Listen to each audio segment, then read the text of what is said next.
सभी को आप सभी को नमस्कार।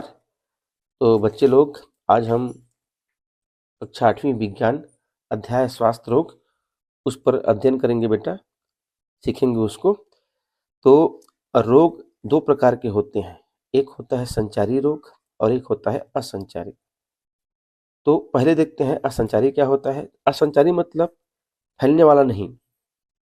यह असंचारी किसी न किसी हमारे शरीर में पोषक तत्वों की कमी के कारण, असंचारी जो है किसी न किसी पोषक तत्वों, विटामिन, खनिज लवण के कारण ही यह असंचारी बीमारी होती है बेटा।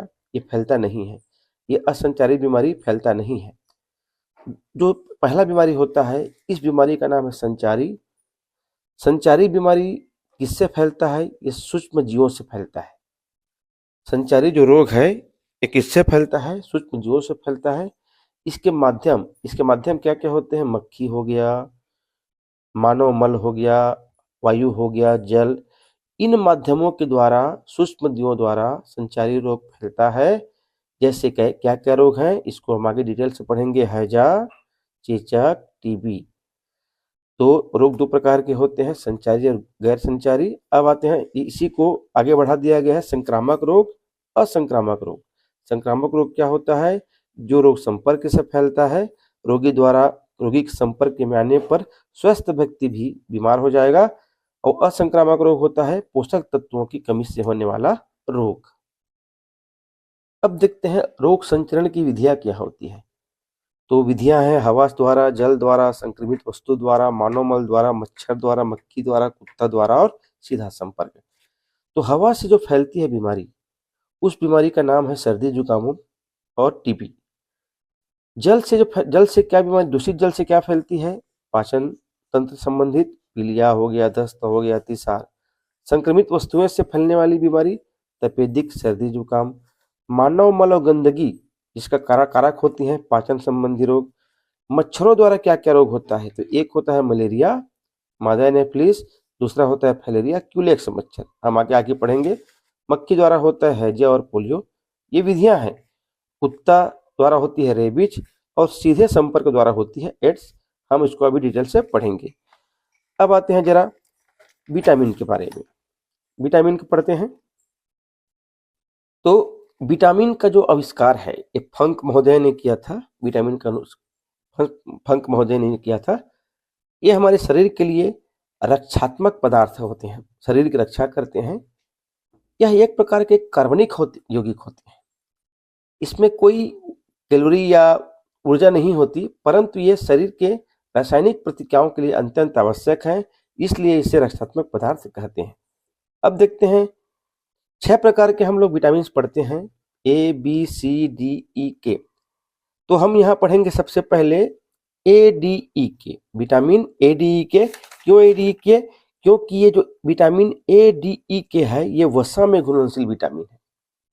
यहाँ पर हम लोग 2 प्रकार के विटामिन पढ़ते हैं, एक जल में घुलनशील, यहाँ पर अगले में पढ़ेंगे। तो इसका कोड है जल का JCB, ज से जल, सी से विटामिन सी, बी से विटामिन बी। और एक होता है फैट में, वसा में घुलनशील होता है। तो कौन कौन से वसा में घुलनशील होते हैं? ADEK। अब आइए इसके कोड द्वारा समझते हैं। हम अदरक खाते हैं, वो भी एक मतलब हमारे लिए टॉफी का काम करता है। जैसे जिंजर टॉफी आता है, इसी से कोड बना है ADRK, अदरक एक टॉफी, अदरक एक टॉफी। अब शुरू का ए लिए, फिर इसका आर लिए। तो विटामिन ए का रासायनिक नाम होता है रेटिना। विटामिन डी का होता है कैल्सीफेरॉल। विटामिन ए का आर से रेटिनॉल, विटामिन डी का के से कैल्सीफेरॉल। विटामिन ई का शुरुआत टी से टेकोफेरॉल और विटामिन के का होता है फिलोक्विनिन। तो इस तरह से अदरक एक टॉफी, ए का रेटिनॉल, डी का कैल्सीफेरॉल, ई का टोकोफेरॉल और के का फिलोक्विनिन। अब आते हैं कमी से होने वाला रोग।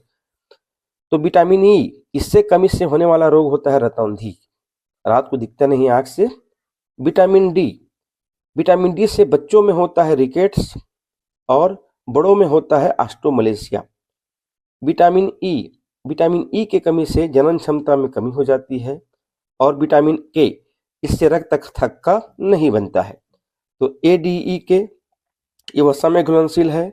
इनके कमी से रतौंधी, रिकेट्स, विटामिन डी के कमी से रिकेट्स और ऑस्टियोमलेशिया, ई के कमी से जनन क्षमता में कमी और विटामिन के की कमी से रक्त का थक्का नहीं बनना। एक्चुअली विटामिन का संश्लेषण हमारे शरीर की कोशिकाओं द्वारा नहीं होता है। इनकी पूर्ति हमें भोजन द्वारा ही करनी पड़ती है। लेकिन फिर भी ऐसे दो ऐसे विटामिन हैं जो हमारे शरीर में इनका संश्लेषण होता है, वो विटामिन डी और विटामिन के। विटामिन डी क्या होता है? ये सूर्य के प्रकाश में अल्ट्रावायलेट जो किरणें होती हैं, यह किरणें हमारे त्वचा के कोलेस्ट्रॉल द्वारा शोषित होती हैं। इस प्रकार से हमें विटामिन डी सूर्य के प्रकाश से मिलता है। और जो विटामिन के होता है, कोलन कहते हैं, जो पाचन तंत्र में सहयोग करता है, यहाँ पर इसका अवशोषण होता है। तो विटामिन डी और के ये हमारे शरीर में संश्लेषण होती हैं। खास करके विटामिन की एमपी होता है, विटामिन के हमारी आंत में उत्पन्न होती है। अब देखते हैं विटामिन, जल में घुलनशील विटामिन, तो जेसीबी कोड है इसका। जेसीबी सब जानते हैं, मिट्टी एक मशीन होती है मिट्टी निकालने का, तो जेसीबी, जे से जल, सी से विटामिन सी, विटामिन बी से विटामिन बी। तो विटामिन बी लगभग 12 भाग होते हैं इसके। पहला विटामिन B1, रासायनिक नाम थायमिन होता है, इसके कमी से बेरी रोग। B2 के कमी से त्वचा का फटना, B3 की कमी से त्वचा दाद, B5 के कमी से चर्म रोग। ये B6 से इंपॉर्टेंट है, पैराडॉक्सिन। B6, विटामिन B6 का केमिकल नेम होता है पैराडॉक्सिन। इसकी कमी से रक्त की कमी होती है, जिसे एनीमिया कहते हैं।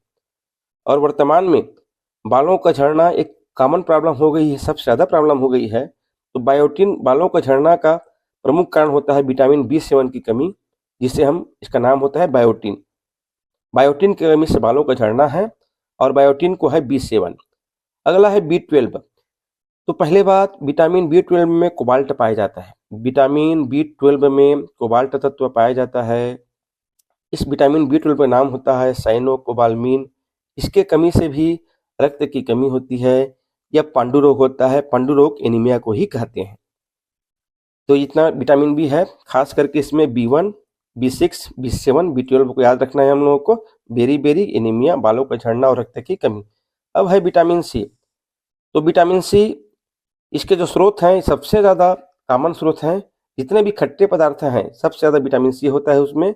विटामिन सी का रासायनिक नाम होता है एस्कॉर्बिक अम्ल। विटामिन सी की कमी से स्कर्वी रोग होता है, मसूड़े का फूलना। और एक विटामिन होता है, B11, इसको फोलिक अम्ल कहते हैं। B11 इसको फोलिक अम्ल कहते हैं। इसकी कमी से होता है रक्त की कमी।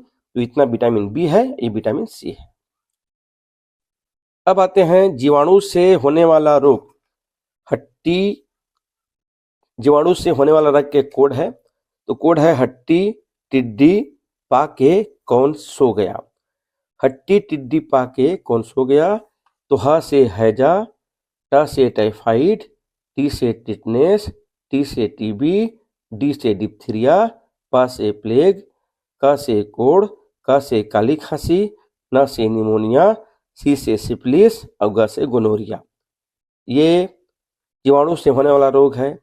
हैजा हमारी आंत को प्रभावित करता है, टाइफाइड आंत को प्रभावित करता है, टिटनेस तंत्रिका तंत्र को, सेंट्रल नर्वस सिस्टम को, टीबी फेफड़ा को, डिप्थीरिया सांस नली को, प्लेग फेफड़ा को, कोढ़ तंत्रिका तंत्र और त्वचा को, काली खांसी श्वसन तंत्र को, निमोनिया फेफड़ा को, सिफिलिस शिश्न को और गोनोरिया मूत्र मार्ग को। तो ये जीवाणु से होने वाला रोग है।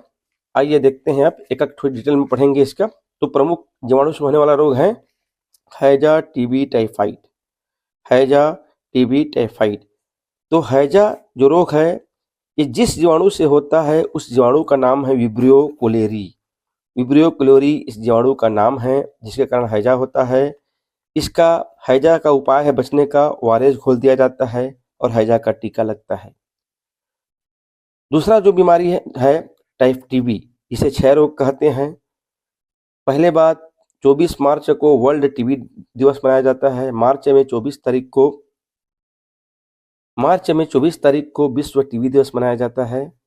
तो टीबी का जो जीवाणु होता है उसका नाम है ट्यूबरकुलोसिस। ट्यूबरकुलोसिस, इसके खोज करता है रॉबर्ट कोच। टीबी जीवाणु के खोज करता है, ट्यूबरकुलोसिस खोज करता है रॉबर्ट कोच। अब टीबी के बचाव के लिए बीसीजी का टीका लगता है। ये बीसीजी का टीका बच्चों को लगता है कब? जब बच्चा 0 दिन से, जन्म के दिन से 12 माह तक बच्चों को बीसीजी का टीका लगता है। इसका बीसीजी का फुल फॉर्म होता है बैसिलस कालमेटी गुएरिन।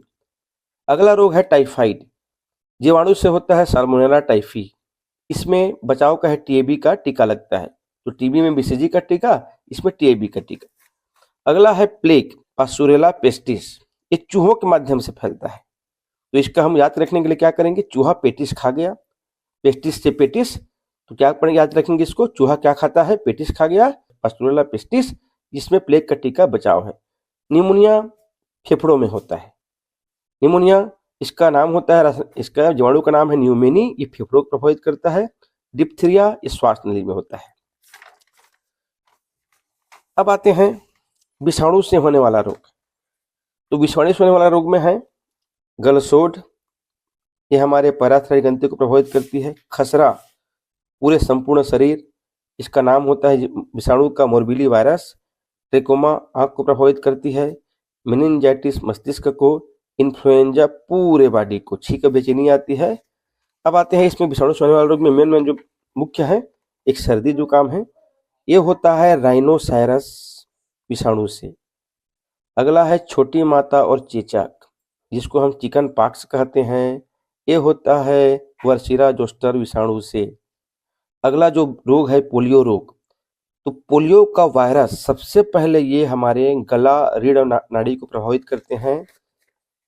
तो इम्पोर्टेंट है, पोलियो वैक्सीन की खोज जॉन साल्क और अल्बर्ट साबिन ने किया था।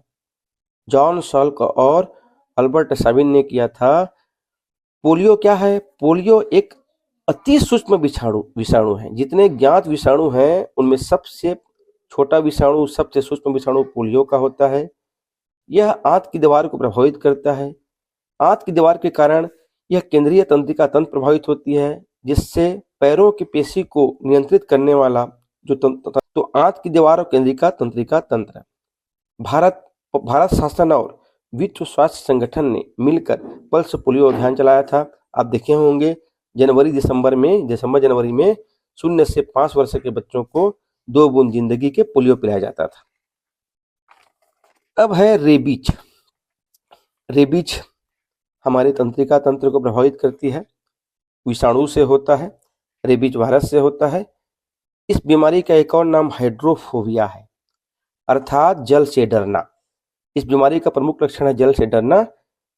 होता क्या है, जब रेबीज वायरस से संक्रमित जानवर जैसे कुत्ता, बिल्ली, गिलहरी, चमगादड़, लोमड़ी, सियार, भेड़िया के काटने से यह जिस व्यक्ति को काटते हैं उसके घाव के द्वारा शरीर में फैल जाता है, या फिर जिस किसी को भी रेबीज से संक्रमित पशु काटे, जल्दी से जल्दी अपने नजदीकी स्वास्थ्य केंद्र में जाना चाहिए और एंटी रेबीज का टीका लगवाना चाहिए। एंटी रेबीज के टीका की खोज किसने की थी? Louis Pasteur. वे वही लुई पास्चर हैं जिन्होंने दूध का पाश्चुरीकरण किया था। अगला है बेटा एड्स। एड्स लाइलाज बीमारी है। ये HIV वायरस से फैलता है। इसका पूरा नाम होता है एक्वायर्ड इम्यूनो डिफिशियंसी सिंड्रोम। ये HIV वायरस सीधा हमारे WBC जो हमारे शरीर में लड़ती हैं जीवाणुओं से, श्वेत रक्त कणिका में प्रवेश करके उसकी जो लड़ने की क्षमता है बीमारियों से, उसको नष्ट कर देती है, जिस कारण से हम कोई भी छोटे से रोग से बीमार पड़ जाते हैं और अंततः हमारी मृत्यु हो जाती है। तो एड्स लाइलाज बीमारी है। इसका एक ही उपाय है, जानकारी ही इसकी बचाव है। कैसे फैलता है? HIV वायरस से फैलता है। फुल फॉर्म क्या है? Acquired immuno deficiency syndrome. कहाँ अटैक करती है? WBC को अटैक करती है। तो एक टेस्ट होता है जिससे एड्स की जांच होती है, उस टेस्ट का नाम है एलिजा टेस्ट। अगला है पीलिया, यह वायरल हेपेटाइटिस है, यकृत को प्रभावित करती है। अब आते हैं प्रोटोजोआ से होने वाला रोग। तो प्रोटोजोआ से होने वाला रोग में प्रोटोजोआ से 5 रोग होते हैं, मलेरिया, पायरिया, पेचिस, काला जर, सोने की बीमारी। तो सबसे पहले देखते हैं मलेरिया क्या होता है। तो मलेरिया 4 शब्द से मिल के बना है, मलेरिया। तो पहला म से एक शब्द लिए हैं मैकुलाज। तो मैकुलाज वे व्यक्ति थे, म से मैकुलाज, जिन्होंने सबसे पहले मलेरिया शब्द का प्रयोग किया था। हम इन्हीं नामों से मलेरिया के बारे में जानेंगे। मलेरिया, म से मैकुलास, मैकुलास वे व्यक्ति थे जिन्होंने सबसे पहले मलेरिया शब्द का प्रयोग किया। अब आता है ले से आते हैं लेवरन। लेवरन वे व्यक्ति थे जिन्होंने मलेरिया परजीवी प्लाज्मोडियम की खोज की थी। अब आता है र से है रोनाल्ड रास। इन्होंने बताया था कि मलेरिया फैलाने का कारक है मच्छर, इसका वाहक है, इन्होंने बताया था रोनाल्ड रास ने। अब आते हैं मलेरिया। मलेरिया जो फैलाती है उस परजीवी का नाम है प्लाज्मोडियम। मच्छर का नाम है मादा एनाफिलिस मच्छर। इसके काटने से उस स्थान पे प्लाज्मोडियम परजीवी आ जाता है। यह प्लाज्मोडियम परजीवी हमारे शरीर के आरबीसी लाल रक्त कणिका को नष्ट कर देता है, जिसके कारण हमें वहां पर एक विषैला पदार्थ हीमोजाइन बन जाता है। हीमोजाइन के कारण ही कपकपी के साथ तेज बुखार आता है। तो प्लाज्मोडियम परजीवी, मादा एनाफिलिस मच्छर। अगला है पेचिस। पेचिस होता है एंट अमीबा हिस्टोलिटिका से, इसके वाहक मक्खी हैं। अगला है डायरिया या अतिसार। इसका प्रोटोजोआ का नाम है साल्मोनेला या एंट अमीबा हिस्टोलिटिका। ओआरएस का घोल पीना चाहिए, पानी उबाल कर पीना चाहिए। अगला है पायरिया। ये प्रोटोजोआ से होने वाला रोग है परजीवी से। पायरिया ये होता है मसूड़ों में और इस परजीवी का नाम है एंट अमीबा जिंजेवेलिस। अगला बीमारी है काला जर। ये हमारी अस्थिमज्जा को प्रभावित करती है। अगला है सोने की बीमारी। ये हमारे मस्तिष्क को प्रभावित करती है। परजीवी का नाम है ट्रिप्नोसोमा, वाहक मच्छर है सीसी मक्खी। तो ये प्रोटोजोआ या परजीवी से होने वाला रोग है। ठीक, अब आते हैं कृमि से होने वाला रोग। तो कृमि से होने वाला रोग है फाइलेरिया या हाथी पांव। फाइलेरिया हाथी पांव यह क्यूलेक्स मच्छर के काटने से होता है और कृमि का नाम है ब्रेंकोफटाई कृमि, वाउचेरिया ब्रेंकीफटाई।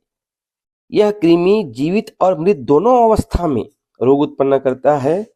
जीवित अवस्था में क्या होता है, यह हमारी लिम्फ वाहिनी ग्रंथियों में हानिकारक उपापचयी पदार्थ का स्राव करती है, जिससे कोशिका विभाजन होकर वहां पे खुजली होती है।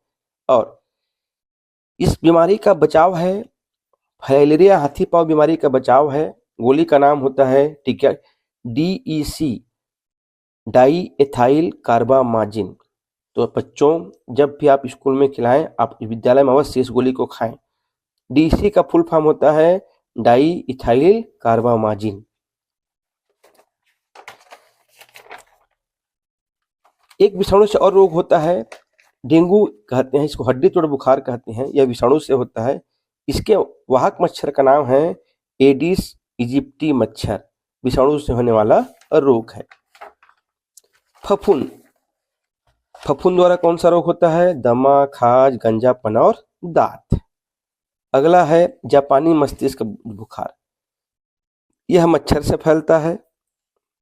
कोरोना, इसका रोगाणु का नाम है SARS-CoV-2। यह नोवेल कोरोना वायरस है, हवा द्वारा फैलती है। इसका बचाव था 2 गज की दूरी, सामाजिक दूरी, टीका।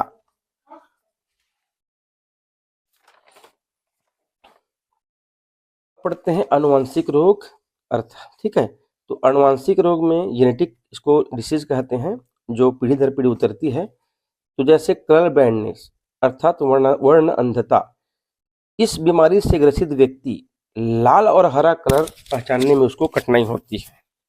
लाल और हरा कलर पहचानने में उसको कठिनाई होती है।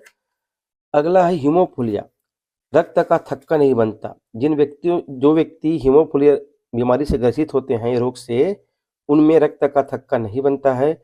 ऐसा कहा जाता है कि यह हीमोफीलिया बीमारी ब्रिटेन की महारानी विक्टोरिया से शुरू हुई थी। अब जो महत्वपूर्ण है सिकल सेल, इस अनुवांशिक रोग, ये जेनेटिक इस पर पढ़ते हैं। अनुवांशिक सिकल सेल से पीड़ित व्यक्ति में आरबीसी लाल रक्त कणिका में जन्मजात परिवर्तन हो जाता है। इसका वास्तविक जो संरचना है आरबीसी का, ये गोलाकार होता है। इसका प्रमुख काम है ऑक्सीजन का परिवहन करना, परंतु सिकल सेल वाले व्यक्तियों में इसका आकार हंसियाकार का हो जाता है, सिकल का आकार का हो जाता है, हंसियाकार का हो जाता है, जिन कारण से ऑक्सीजन परिवहन में कठिनाई होती है। फिर से आरबीसी में जन्मजात परिवर्तन होता है, आरबीसी का आकार गोलाकार होता है, लेकिन सिकल सेल वाले व्यक्ति में इसका आकार हंसियाकार का हो जाता है, जिस कारण से ऑक्सीजन परिवहन में कठिनाई होती है। सामान्य व्यक्ति में आरबीसी का जीवन काल 20 से 120 दिन होता है, जबकि सिकल सेल वाले व्यक्ति में केवल 20 दिन होता है। अब आते हैं सूक्ष्म जीव। तो सूक्ष्म जीव 5 प्रकार के होते हैं, जीवाणु, बैक्टीरिया, विषाणु। तो विषाणु सबसे सूक्ष्म जीवाणु है, पूर्ण परजीवी है। इसके खोजकर्ता हैं दिमित्री इवानोव्स्की, और ये विषाणु सजीव और निर्जीव की बीच की कड़ी है। प्रोटोजोआ परजीवी, अमीबिया, पैरामीशियम, कवक में आता है फफूंद, कुकुरमुत्ता। एक पेनिसिलिन दवा है, एक पेनिसिलिन जो महत्वपूर्ण दवा है, पेनिसिलिन दवा है जो पेनिसिलिन कवक से बनता है। इसके खोज करता है पेनिसिलिन दवा के अलेक्जेंडर फ्लेमिंग, मोस्ट टाइम पे है अलेक्जेंडर फ्लेमिंग पेनिसिलिन दवा के खोज करता है। शैवाल, एक शैवाल का नाम है क्लोरेला शैवाल, इससे क्लोरोलिन दवा बनती है मलेरिया के लिए। डायटम्स, इससे टूथपेस्ट बनता है, तापरोधी ईटा बनता है, वार्निश पेन बनता है। मलेरिया का उपचार, मलेरिया के उपचार के लिए 3 दवा का प्रयोग करते हैं, क्विनैन, पेलुड्रीन और क्लोरोक्विन। डीपीटी का टीका, 3 बीमारियों के लिए, डी से डिप्थीरिया, पी से खाली खांसी, टी से टिटनेस। ये रोग प्रतीक्षा हेतु टीका को दिया जाता है। अब आते हैं जीवाणु। जो दूध से दही बनाती है उस जीवाणु का नाम है लैक्टोबैसिलस। पनीर, सिरका, खमीर, यीस्ट, फफूंद। अब है प्रतिजैविक दवाएं। पेनिसिलिन फफूंद से प्राप्त होती है, स्ट्रेप्टोमाइसिन जीवाणु से प्राप्त होती है, क्लोरोलिन जो मलेरिया के लिए दवाई है शैवाल से प्राप्त होती है। यह है नाइट्रोजन का स्थिरीकरण। चना, मटर और अरहर के जड़ के गांठ में एक राइजोबियम जीवाणु होती है जो नाइट्रोजन का स्थिरीकरण करती है, भूमि की उर्वरता बढ़ाती है। मिट्टी में एजेटोबैक्टर पाया जाता है जो नाइट्रोजन का स्थिरीकरण करता है। अब है स्टरलाइजेशन। स्टरलाइजेशन क्या है? तो खाद्य पदार्थों को सूक्ष्मजीवों से मुक्त करना। इसमें फ्रिज में इसका तापमान 5 डिग्री सेंटीग्रेड से 10 डिग्री सेंटीग्रेड तक होता है। दूध का विसंक्रमण, लुई पास्चर, इसमें कम ताप पर 30 मिनट तक इसको गर्म करते हैं और उच्च ताप 60 टेम पर 15 सेकंड तक गर्म करते हैं। यह है लुई पास्चर। अगला है स्वाइन फ्लू। वायरस का नाम है H1N1। इन्फ्लुएंजा वायरस का संयोजन होता है, सुअर, पक्षी, मनुष्य को संक्रमण होता है। अब आते हैं मेन टीका। तो जानना जरूरी है हम लोग को टीका। टीकाकरण, बच्चों के लिए टीकाकरण बहुत जरूरी है। तो आइए देखते हैं टीकाकरण। मान लेते हैं बच्चे का जन्म हुआ है आज बच्चे का जन्म हुआ है, तो बच्चे का 0 माह आज से शुरू होता है। तो जन्म से लेकर पहला महीना, दूसरा महीना, तीसरा, चौथा, 5वां, 6वां, 7वां, 8वां, 9वां, 10वां, 11वां, जन्म से 12 माह तक बीसीजी का टीका लगता है। जन्म से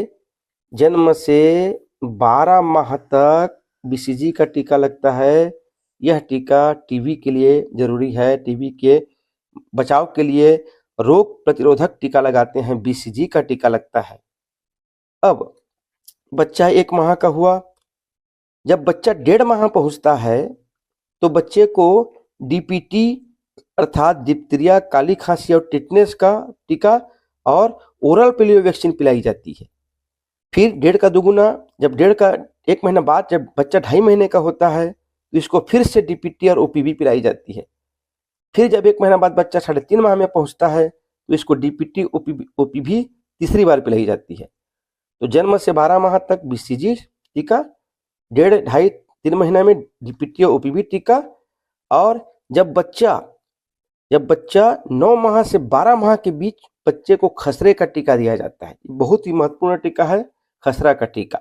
तो BCG 0 से 12 महीना में, 1.5, 2.5, 3.5 में DPT और OPV। अब आते हैं बच्चा 1 साल का हो गया, अब बच्चा 2026 में चला गया। तो जब बच्चा 2026 में चला जाएगा, तो जब बच्चे को 16 माह 24 माह के बीच DPT और OPV का बूस्टर टीका दिया जाता है, बूस्ट करने के लिए।